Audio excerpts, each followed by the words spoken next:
చెప్పు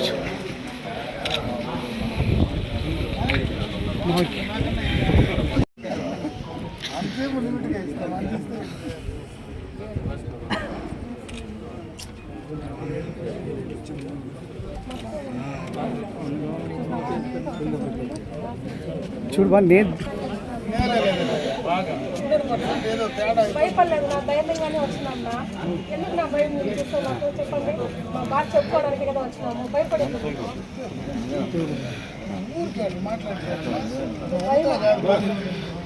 ఊరంతా బాగుంది. ఒకదైనా భయపడకపోతే వాళ్ళంతా భయపడినట్టే. చెప్పండి మా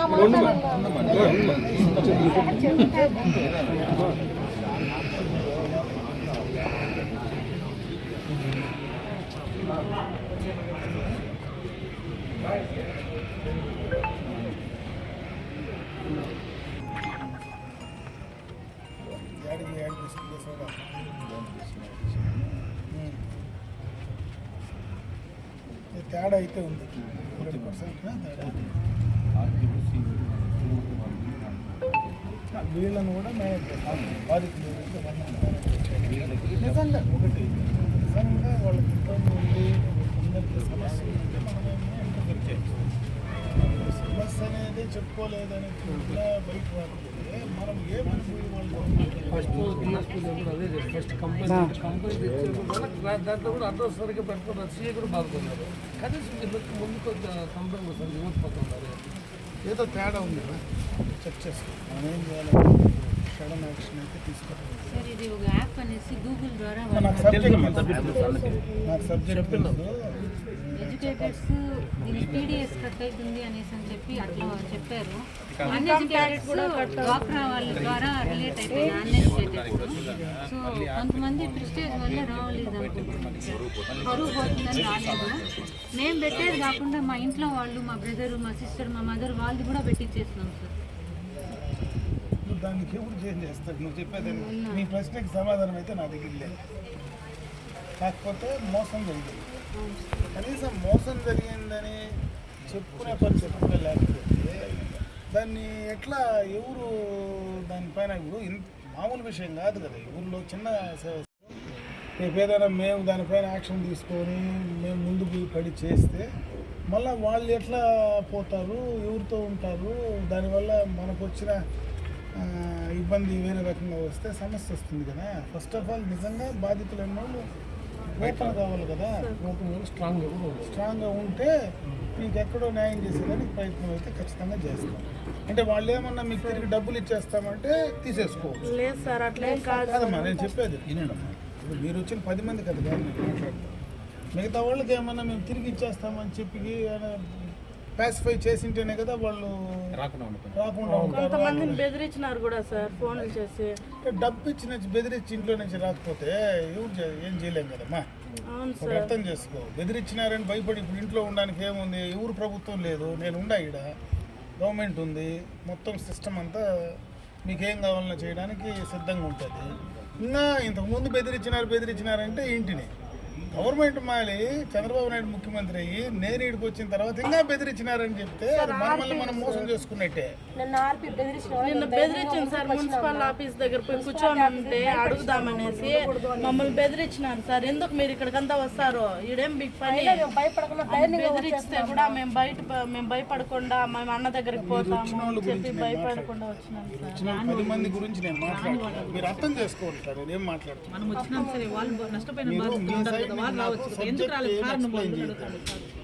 నాకు ఏం జరిగిందనే దానిపైన నాకు పూర్తి అవగాహన. దానికి మీకు న్యాయం జరగాలంటే ఎట్లా చేయాలనే దానిపైన మనం ఆలోచించాలి. ఎట్లా చేయాలనే దానికి కనీసం మీ సైడ్ నుంచి ఎవరు నాకు అన్యాయం జరిగిందని చెప్పుకోలేని ఇంతమంది ఇన్ని కోట్ల రూపాయలు జరిగితే కనీసం మీరు 10 మందో 5 మందో వస్తే అసలు ఏం జరిగిందని మనము అసలు ఎక్స్పెక్ట్ చేస్తాము. అంటే మిగతా వాళ్ళు డబ్బు పోగొట్టుకున్న వాళ్ళు ఎందుకు బయట రాలేకుండా పోతూ ఉన్నారు, వాళ్ళకేమైనా డబ్బు మోసం చేసినాడు తిరిగి నీకు డబ్బు ఇచ్చేస్తాంలే మీరు ఎవరు పోవద్దండి అని చెప్తేనే ఆగింటారేమో అనేది ఒక అనుమానం కూడా ఉంది. అందువల్ల అదేమన్నా చెప్పింటే మీరు డబ్బు వాళ్ళే తిరిగి ఇచ్చేసేటట్టుగా ఉంటే ఈ సమస్య ఆడికి సాల్వ్ అయిపోతుంది కదా, జరిగిన నష్టం క్లియర్ అవుతుంది కదా. అన్న నిన్న కూడా ఈ విషయం పోలీస్ స్టేషన్ జరిగిందిరా.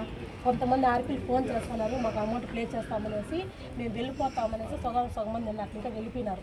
నిన్న పొద్దుబుక్లో మేము ఆఫీస్లోనే ఉన్నాము. అట్లయితే కొన్ని రోజులు వెయిట్ చేయండి అమ్మా. కొంతమంది వెళ్ళిపోయినారు. డబ్బులు ఇస్తారేమో, ఓపిక వెయిట్ చేయండి. మా ఆర్పీలు ఫోన్ చేస్తారు, రెస్పాన్స్ కావడం లేదు. ఫోన్లు 100 సార్లు చేస్తే కనీసం ఒక్కసారి ఫోన్ ఎత్తి కూడా మాకు రెస్పాన్స్ ఇవ్వడం లేదు. ఆ విధంగా చెప్పినట్టున్నారు. నీ ఒక్కదాని సబ్జెక్ట్ కాదు, నీ పర్సనల్ సబ్జెక్ట్ అయితే నేను నీతో చెప్పగలను. ఇది మొత్తానికి సంబంధించింది, ఇది మొత్తానికి సంబంధించిన సబ్జెక్ట్. ఒక పలంనేరే కాదు, పుంగనూరులోనే మోసం జరిగింది. అన్ని చోట్ల చుట్టుపక్కల ఉండే పక్క రాష్ట్రాలకు కూడా విస్తరించి ఉండదు. ఇది చాలా పెద్ద మోసం జరిగింది. అది మధ్యతరగతి ప్రజానికం మొత్తం ఎవరు డబ్బులు లేవడం మొత్తం కాకుండానే ఆలోచిస్తూ ఉన్నాను. ఇంకంతకంటే కొంతమంది ఫ్యామిలీ మెంబర్స్ తెలియకుండానే కట్టింటారు సార్ ఇంట్లో, అందుకని సగం మంది చాలా మంది బయట పడలేదు. ఫ్యామిలీ మెంబర్స్ తెలియకుండా 15,000, 20,000, 40,000 ఇట్లాంటిది ఫ్యామిలీ మెంబర్స్ తెలియకుండా కట్టుకొని ఇంట్లో కూర్చోంటే మంత్రకాలంటే మళ్ళీ ఇంట్లోకి చుట్టుపోయింది అదే సార్ సగం ప్రాబ్లం అది. కదా. దానికి ఎట్లా వాళ్ళు ఏమంటే మమ్మల్ని బ్లేమ్ చేస్తున్నారు సార్, మీ తరఫున కట్టినాము మీరే పోండి, మేము వచ్చిన వాళ్ళకన్నా మాకు న్యాయం జరిగేటట్టు చూడండి సార్. చూద్దామా, వాళ్ళు మిగతా వాళ్ళకి అసలు ఏం జరుగుతా ఉందో తెలుసుకోవాలి కదా అంటున్నా. ఈలో ఇంత జరిగితే రోడ్డు పైకి వచ్చేస్తున్నారు ఇప్పటికే. ఆల్రెడీ మేమిద్దరం రోడ్డు పైకి వచ్చేసినాం సార్. మీరిద్దరు రోడ్డు పైకి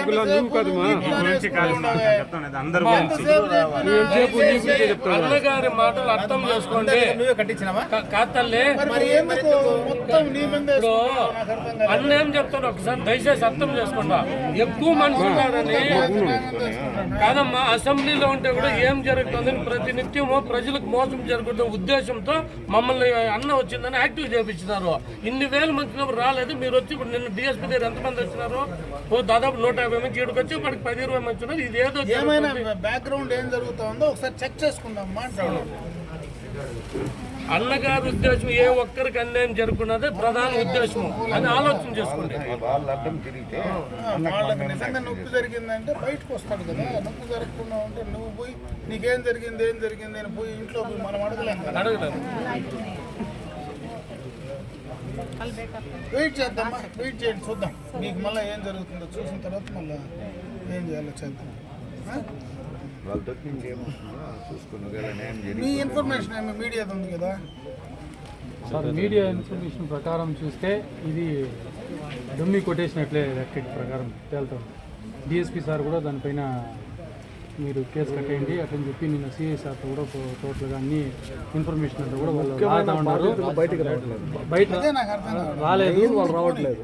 దాంట్లో కూడా లేడీస్ కొంతమంది మేము రికార్డ్ చేసేటప్పుడు మాకే రివర్స్ అయినారు. ఏమని అంటే మాకు తీయద్దండి, మేము ఇళ్లలో తెలియకుండా చేసినాము, వస్తుందా అట్లా వస్తుందా, వాళ్ళు ఎట్లా చేస్తున్నారు వాళ్ళు బయటే చెప్పుకోలేకపోతే నీకు నష్టం ఎక్కడ తప్పు జరిగిందో మనం తెలుసుకోలేకపోతే 3 రోజుల నుంచి కూడా ఈ అక్క ఒకటి పరిస్థితి అట్లా అయిపోయింది సార్. మా ఆయన అయితే కూడా వాళ్ళ ఇంట్లో నుంచి కూడా తరిమేసినారంట. పేర్లు మాత్రం రాసి బ్యాగ్ ఎత్తుకొని వచ్చేసింది ఆయమ్మ, బయట వచ్చేసింది. పేర్లు లిస్ట్ చూస్తే ఇప్పుడు ఆయమ్మ బాధ మీతో చెప్పుకోవాలనేసి 2 పిల్లలు వాళ్ళు మళ్ళీ అనేసి మమ్మల్ని బెదిరించి మాట్లాడతాం. ఎన్నిసార్లు ఫోన్ చేసి టార్చర్ పెట్టినారు గ్రూప్ లో మమ్మల్ని కట్టండి కనీసం ఆ లింక్స్ ఎలా ఓపెన్ చేయాలో కూడా మాకు ఈ నెలలో పెట్టిన దానికి ఎక్కడ లెక్క ఆర్పీకి పై స్థాయి వాళ్ళు ఇప్పుడు అతను కూడా బాధితుడు కలిపి అతను ఒక్కడే బాధితుడు అని చెప్పి చెప్తాను. నేను అతనే రాజేష్ అనే అబ్బాయి రాజేష్ అనే అబ్బాయి దీంట్లో చెప్పిండేది సార్, మున్సిపల్ ఆఫీస్లో మీటింగులు పెట్టి చెప్పుండేది. వాళ్ళు అది నమ్మేసి ఆర్పీలు అందరూ కలిసి వాళ్ళు మమ్మల్ని ఇన్ఫ్లుయెన్స్ చేసి మీరు చేరండి మీకు డబ్బులు వస్తుంది మీరు హ్యాపీగా ఉంటారు అని చెప్పి, నేను నా దగ్గర డబ్బులు లేదంటే కూడా ఎక్కడో ఒక దగ్గర తెచ్చిపెట్టు 2-3 ఒక వారంలో వచ్చేస్తుంది కదా నీకు అమౌంట్ అప్పు తీరిపోతుంది, నీకు లాభం వస్తుంది, నువ్వు హ్యాపీగా ఉంటావు నీ లైఫ్లో అని చెప్పి కనీసం నా చెవుల్లో ఉండేటివి అన్నీ అమ్మేసి పెట్టి ఇచ్చినాను సార్. నేను ఎత్తుకొచ్చి పెడితే ఇప్పుడు ఆమెను అడిగితే నేను పెట్టమన్నానా అని సట్టే కొట్టేకొచ్చిన మాదిరి మాట్లాడతాను సార్. ఇప్పుడు నన్ను అయితే మా ఆయన ఇంట్లో నుండి తోసేస్తున్నాడు సార్. బయట 2 ఆడపిల్లలు వేసుకొని బయటకు వచ్చేస్తున్నాను సార్. నేను నైట్ అంతా గొడవ పట్టుకొని కొట్టేసి నన్నంతా. మార్నింగ్ అయితే డిస్ట్రిక్ట్ డిపిఓ మేడం గారికి ఫోన్ చేస్తే ఆమె మండే వచ్చి మేము ఒక 8 మెంబర్స్ని పంపిస్తాము ఎంక్వైరీ ఆఫీసర్ని. డిపిఎం మేడం గారిని ఫోన్ చేస్తే మండే ఒక 8 మంది పంపిస్తాం పంపించి ఎంక్వైరీ చేపిస్తాం.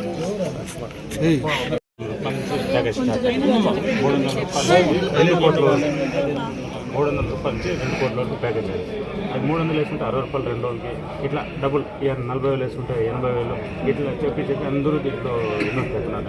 మెయిన్ ఇక్కడ నమ్మింది ఎందుకు నమ్మినారంటే ప్రజెంట్ మున్సిపల్ ఆఫీస్లో పనిచేస్తారు మెయిన్ కంప్యూటర్ ఆపరేటర్ రాజేష్ అనేసి వాని కింద అట్లే కమ్మరు అట్లే ఉమేష్ వీళ్ళందరూ ఉన్నారు. వీళ్ళందరూ ఉన్నారు. సెకండ్ ఆర్పీలు ఉన్నారు. ఆర్పీలో వీళ్ళందరూ ఉన్నారు కాబట్టి ఒక గవర్నమెంట్ ఎంప్లాయీస్ కూడా దీంట్లో ఉన్నారు. పోలీసు వాళ్ళు ఉన్నారు. మళ్ళీ దీంట్లో పోలీసులు కూడా ఆఫీసులు ఉన్నారు. ఎవ్రీబడి లింక్ ఉన్నారు. అందరూ ఉన్నారు. గవర్నమెంట్ ఎంప్లాయీస్ ఉన్నారు. బయట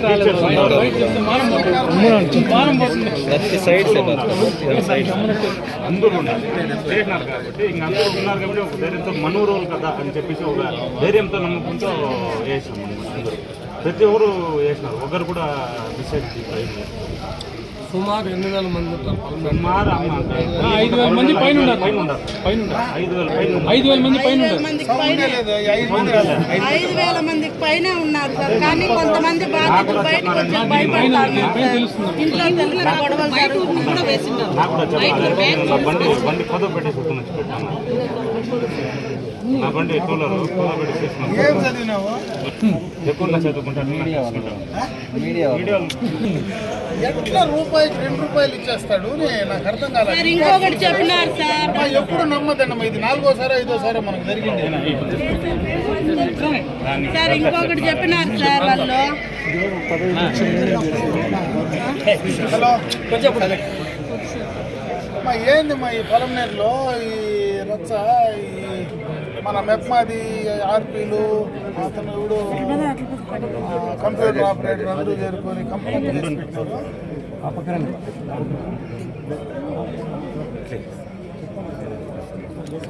ఎవరికి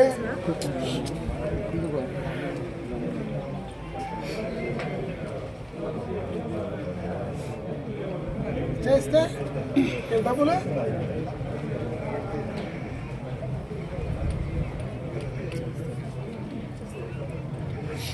అవును. ఇది డై యాప్, చనిపోయే యాప్.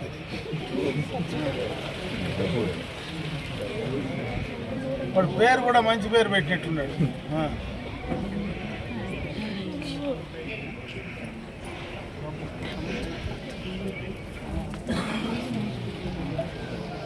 చెప్పలేదమ్మా, చాలా మంది ఇన్వాల్వ్ అయిపోయినారు దీంట్లో. చాలా పెద్ద సిస్టమ్.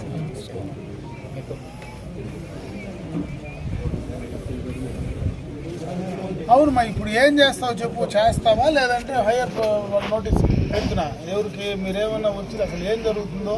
ఇంత సీరియస్ ఇష్యూ జరిగితే మెప్మాలో మన ఇన్వాల్వ్మెంట్, మెప్మా ఇన్వాల్వ్మెంట్ ఉంటే కింద అసలు మీరు కాదమ్మా ఒక నిమిషం వచ్చి కూర్చొని కనీసం ఏం జరిగిందని పిలిచి వాళ్ళకి నేను ఈరోజు వస్తూ ఉన్నాను, ఎవరన్నా బాధితులు ఉంటే రమ్మని కూర్చొని విచారించి ఏం జరిగిందన్నా తెలుసుకోవాలి కదా మీరు.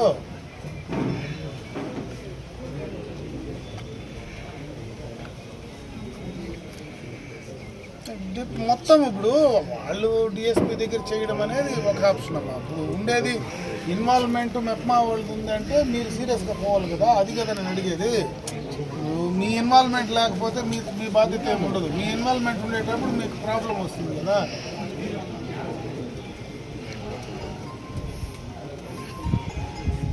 కాయప్ప అదేడా కాయప్ప దాంట్లో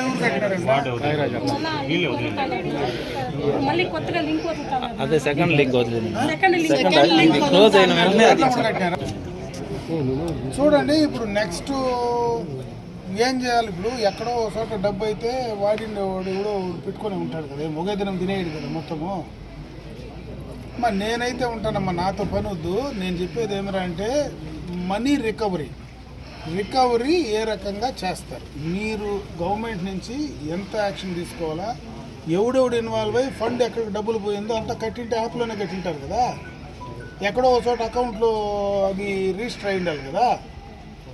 ఎవరి అకౌంట్లో డబ్బులు పోయినా ఏం జరిగిందనేది చూస్తే ఎక్కడ డబ్బులు ఉన్నాయనేది వాడిని రికవరీ చేసేదానికి ఒకే దినం మొత్తం ఖర్చు పెట్టి తినేయలేడు కదా వాడు. ఇన్ని కోట్ల రూపాయలు అప్పుడు కనీసం కొంతవరకు ఉన్న వాళ్ళకు బ్యాలెన్స్ చేయడానికి అవకాశం ఉంటుంది కదా. మీరు ఇమీడియట్గా డేట్ ఇచ్చి మున్సిపాలిటీలో వచ్చి కూర్చొని అసలు ఏం జరిగిందో వచ్చి ఎవరన్నా మీతో వచ్చి చెప్పుకుంటారా, మాట్లాడతారా, మీరు అనౌన్స్ ప్రెస్కు వచ్చి రమ్మనండి. మెప్పా పైన చెడ్డ పేరు వస్తుంది. కూర్చొని మొత్తము ఏం జరిగిందో చూడండి. ఒకవేళ మీరు మీ నోటీసులో లేకపోతే నేను డీజీకి చెప్తాను. డీజీకి చెప్పి వాటి నుంచి సీరియస్గా పోతే ఎత్తకపోతారు. ఆడికి ఎత్తకపోతే ఎవడెవడు అకౌంట్లో యాడ్ ఉంది, ఎక్కడికి పోయింది అనేది మొత్తం తీస్తారు బయటికి. డిఎస్పీ సాలడమ్మా, డిఎస్పీ ఏమిటి సరిపోతాడు ఈ కేసులకు. నీకు హైయర్ లెవెల్లో స్టేట్ లెవెల్లో రావాలా వాళ్ళు. నేను డీజీకే చెప్తానమ్మా, చెప్తాను. మీరు అసలు ముందు నాకు అర్థం కావడం లేదు, ఎవరు బాధితులు కూడా బయటకు రావడం లేదు. నేను అక్కడ విడ్డూరంగా ఉంది, అది కదా నేను అందుకే మిమ్మల్ని రమ్మంటా ఉన్నాను.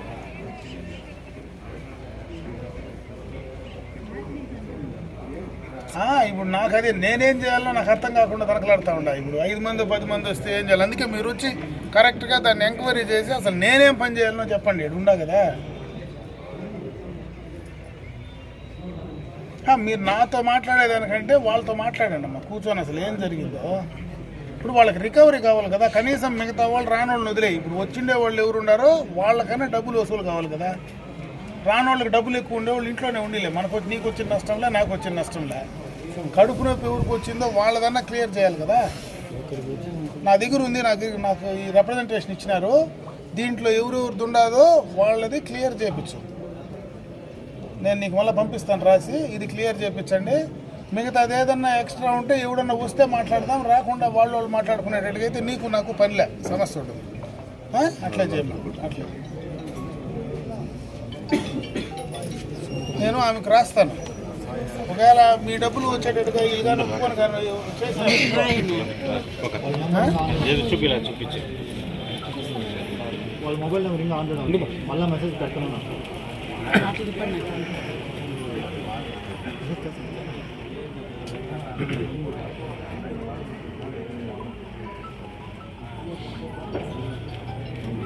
ఇప్పుడు మొబైల్ నెంబర్ క్రియేట్ చేసే కూడా ఎస్పీ 5 నిమిషాల్లో చేస్తారులే బా. అవన్నీ ఆఫ్ చేస్తే మాత్రం పట్టుకోవాలి. సవాల్ కడతాను గ్రూప్లో మీ వల్ల అయితే నన్ను పట్టించు. గ్రూప్లో ఇంకోడు ఉన్నాడు మెయిన్ సుబ్బారావు. మూడు రోజులు లాగా సార్ మాకు డబ్బులు ఎక్కువ తప్పు కదమ్మా, నా మాట గవర్నమెంట్ సంబంధించి గవర్నమెంట్ డబ్బు లేకుండా జిఎస్టీ కట్ అవుతుంది. 5,000 విత్రాక్ పెట్టుకున్నామంటే ఒక నిమిషం మీడియా ఉంది కాబట్టి వాళ్ళు రికార్డ్ చేసుకుంటూ ఉన్నారు కాబట్టి చెప్పిన. దయచేసి మీరు భవిష్యత్తులో ఎవరు కూడా ఇటువంటివి మోసపోవద్దు. రూపాయికి 10 రూపాయలు ఇచ్చేది, రూపాయికి 100 రూపాయలు ఇచ్చేది అనేది చరిత్రలో జరగని పని. ఈ భూ ప్రపంచంలో ఏ దేశంలో కానీ ప్రపంచంలో ఏ మూల కానీ అంత డబ్బులు ఇచ్చే పరిస్థితి లేదు. అత్యాశకు పోతే మనకు ఎప్పటికైనా ప్రాబ్లం వస్తుంది. దయచేసి భవిష్యత్తులో ఇటువంటివి నమ్మద్దండి. మీకు ఎప్పుడన్నా అనుమానం వస్తే నేను ఇక్కడ ఖాళీ కూర్చొని ఉండాలి. ఎప్పుడు వచ్చి నన్ను మాట అడిగినా కూడా నేనే చెప్పింటా, ఇట్లా చేయండమ్మా, ఇది తప్పు, ఇది రైట్, ఇది రాంగ్ అని. నేనైనా బయట లేను కదా, ఈ ఊర్లోనే ఉండా కదా. ఒక నిమిషం నా ఇట్లా ఉండొచ్చు అడిగి ఇదేమి నా పర్వాలేదా చేతు మా వద్దా అంటే వద్దు తల్లి డబ్బు పోగొట్టుకుంటావు చెప్పి ఆపుద్దే చెప్పేసి ఉంటాయి కదా. ఇది మొత్తము ఎంత డబ్బు తీసినాడో మొత్తము బ్యాంకు దీంతోనే తీసినాడు. దానికి 6% ఇది ట్యాక్స్ కట్టించుకున్నాడు. దానికి ట్యాక్స్ పడుతుందంటే ప్లస్ వచ్చి మొత్తం అకౌంట్లో వేసి తీసుకుని ఉన్నాడు. బై హ్యాండ్ తీసుకోలే, ₹1 కూడా చేతిలో తీసుకోలేదు. మొత్తం వచ్చి బ్యాంకులో కట్టి మీరు ఇది తేండి, మీ ఫోన్ నుంచి మేము ట్రాన్స్ఫర్ చేసుకుంటాము అన్నారు. ట్యాక్స్ మాత్రం తీసుకోలేదు. మీరు నమ్మిండి అదే ఈ ట్యాక్స్ తీసి ఇది చేసిన దాని వల్ల నమ్మింది అందరూ. ఎక్కడ కూడా వాడే ముందు క్యాష్ అమ్మా, వాడు క్యాష్ చేసుకొని వెళ్ళిపోతాడు కదా. అంతా వేసినదంతా ఆర్పీకేనా, మేము విమలాకేనా అయ్యోళ్ళు చూసి ఈడు కూడా కొత్త అయ్యోడు మన ఊరికి వచ్చేసినాడు ఏం చేయమంటారు. మోసాలన్నీ ఇట్లా తప్పు. ఇది ఆన్లైన్లో ఎక్కడ డబ్బులు పోయింది, ఏ అకౌంట్కి పోయింది, ఏ ఫోన్ పని చేసింది మొత్తం తీసేస్తారు. తీసేసి సైబర్ క్రైమ్ ఇచ్చేసినట్టు 5 నిమిషాల్లో తేలిపోయింది. మీరు డిసైడ్ చేసుకోండి రండి. నేను ఎందుకు ఆత్రపడట్లే. నేను సడన్గా డెసిషన్ తీసుకుంది ఎందుకంటే మీరు ఎట్లున్నారో చూసుకొని మళ్ళీ చెప్తాము, నేను వెయిట్ చేస్తాను. సరేనా? 4-5 రోజులు ఇంకా దీంట్లోనే తిరుగుతూనే ఉంటాం. వాళ్ళే రమ్మంటారమ్మా, మున్సిపల్ ఆఫీస్కి వస్తుందమ్మా, కూర్చొని మాట్లాడండి, ఆ లోపల తెలుస్తుంది మనకి. సరే సరే ఒక్క నిమిషం ఉండండి. కొంచెంసేపు ఉండాలమ్మా, కొంచెంసేపు ఉండాలి ప్లీజ్. సురేఖ సైలెంట్గా ఉండండి, అన్న మాట్లాడతారు కొంతసేపు ఉండండి. పలమనేరు పట్టణంలో కానీ పరిసర ప్రాంతాల్లో కానీ కొత్తగా ఒక డై యాప్ అనేటువంటి యాప్ ద్వారా డబ్బులు ఏ రకంగా మోసం జరిగిందనేది ఈరోజు బాధితులు కూడా చెప్పడం జరిగింది. బాధితుల నుంచి ఆ యొక్క యాప్ కార్యక్రమాలు కానీ ఏం జరుగుతున్నాయో వాటిని పైన డిఎస్పీ గారికి కూడా కంప్లైంట్ కూడా ఇచ్చారని కూడా చెప్పడం జరుగుతూ ఉంది. నా అనుమానం ఏమిటంటే బాధితులు కూడా ధైర్యంగా వచ్చి చెప్పేటువంటి పరిస్థితి కనపడడంలే. నేను చూశాను ఈరోజు ఇంతమంది ఇంత కోట్ల రూపాయల డబ్బులు దాదాపు 30 కోట్ల దాకా ఈ ఊరిలోనే మోసం జరిగిందని చెప్తా ఉన్నారు. ఇంత మోసం జరిగిన తర్వాత ఆ బాధితుల నుంచి కూడా సరిగా బయటకు రానటువంటి పరిస్థితి ఉంటే ఎందుకు వాళ్ళందరూ కూడా ధైర్యంగా వచ్చి చెప్పలేకపోతున్నారు అనేది నాకు కూడా అర్థం కానటువంటి పరిస్థితి. కాబట్టి దానిపైన మెప్మా పీడీని వచ్చి ఒకసారి ఎంక్వైరీ చేసి వాస్తవం ఏం జరిగిందో తెలుసుకోమని కూడా చెప్పడం జరుగుతూ ఉంది. నిజంగా ఈ యొక్క ఇటువంటి యాప్లను దయచేసి పలమనేరు ఉండేటువంటి మనం కానీ పరిసర ప్రాంతాలు ఎవరు కూడా నమ్మవద్దని చెప్పి నేను ఈ సందర్భంగా వారందరికీ కూడా విజ్ఞప్తి చేస్తూ ఉన్నాను.